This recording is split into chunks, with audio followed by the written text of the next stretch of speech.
Alrighty guys, that's gonna pretty much wrap it up for part one.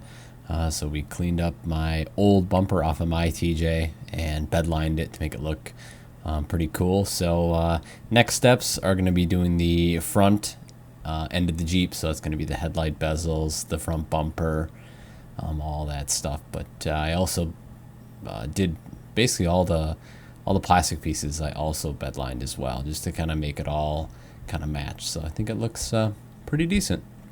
So yeah, so stay tuned for the next episode of Project 4 Banger, and I will see you guys in the next video.